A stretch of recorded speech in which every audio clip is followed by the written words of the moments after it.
नमस्कार, बहुत स्वागत है आप सभी का। आप मुझे न्यूज़ 18 के डिजिटल प्लेटफॉर्म पर देख रहे हैं। मैं हूं आपके साथ जया मिश्रा। पश्चिम एशिया में युद्ध की वजह से बढ़ते तनाव से पूरी दुनिया प्रभावित है। भारत पर भी इसका असर है। खास तौर पर हॉर्मुज स्ट्रेट से जहाज़ों की आवाजाही प्रभावित होने की वजह से एनर्जी सेक्टर पर व्यापक असर दिख रहा है।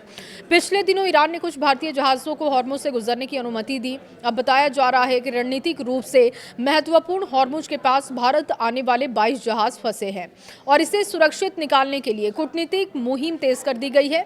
दिलचस्प बात यह है कि इनमें से 6 जहाजों में लिक्विफाइड पेट्रोलियम गैस यानी कि एलपीजी लदा है। 4 जहाजों में क्रूड ऑयल बताया जा रहा है। जानकारी के अनुसार भारत सरकार ने हॉर्मुज के पश्चिम में फंसे 22 भारतीय जहाजों के लिए सुरक्षित मार्ग सुनिश्चित करने पर बात करनी शुरू कर दी है।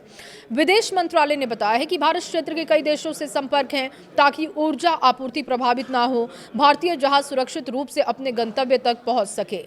विदेश मंत्रालय के प्रवक्ता ने भी बताया कि भारत ने पश्चिम एशिया के देशों के साथ लगातार संपर्क साध रखा है। उन्होंने कहा कि भारत की प्राथमिकता ऊर्जा सुरक्षा और समुद्री मार्गों की सुरक्षित आवाजाही सुनिश्चित करना है और इसके लिए खाड़ी सहयोग परिषद यानी कि जीसीसी के देशों के साथ साथ ईरान, अमेरिका और इजरायल से भी बातचीत हो रही है। एलपीजी जहाज जो फंसे हैं उनकी संख्या 6 बताई जा रही है और कई भारतीय जहाज इसमें हैं। संवेदनशील समुद्री क्षेत्र के आसपास ये फंसे हुए हैं। शिपिंग मिनिस्ट्री के विशेष सचिव राजेश कुमार सिन्हा के अनुसार फंसे हुए जहाजों में 4 में कच्चे तेल के टैंकर हैं, 6 एलपीजी और 1 एलएनजी लदे हुए जहाज हैं। युद्ध की वजह से समुद्री यातायात बाधित होने से इन जहाजों की आवाजाही प्रभावित है। दरअसल अमेरिका और इजरायल के द्वारा ईरान के खिलाफ संयुक्त सैन्य अभियान चल रहा है और इसके बाद स्ट्रेट ऑफ हॉर्मुज से लगातार जहाजों को रोका जा रहा है। जहाजों की आवाजाही ईरान ने रोक दी है। जलमार्ग ईरान के तट के साथ स्थित है।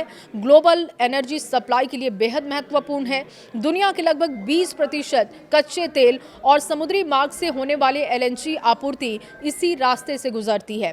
भारत को राहत मिलने वाली है। देखिए, एक रिपोर्ट के अनुसार ईरान युद्ध के बीच शुक्रवार रात भारतीय ध्वज वाला एलपीजी टैंकर हॉर्मुज को पार करने में सफल रहा।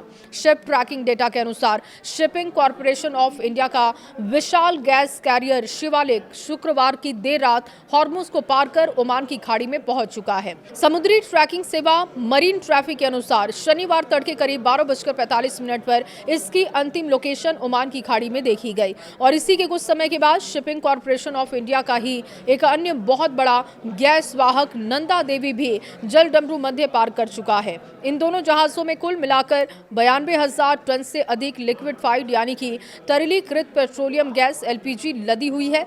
विदेश मंत्रालय के अनुसार ये जहाज 16 और 17 मार्च को गुजरात के मुंद्रा कांडला बंदरगाह पहुंचेंगे। ईरान के भारत में राजदूत मोहम्मद फताही ने नई दिल्ली में एक कार्यक्रम के दौरान भी कहा कि तेहरान में कुछ भारतीय जहाजों को हॉर्मुज जलडमरू मध्य पार करने की अनुमति मिली और इससे भारत को आंशिक राहत मिल सकती है। और इस बीच भारत ने पश्चिम एशिया संकट को लेकर बहुपक्षीय कूटनीति के रूप में इसको देखना भी शुरू कर दिया है।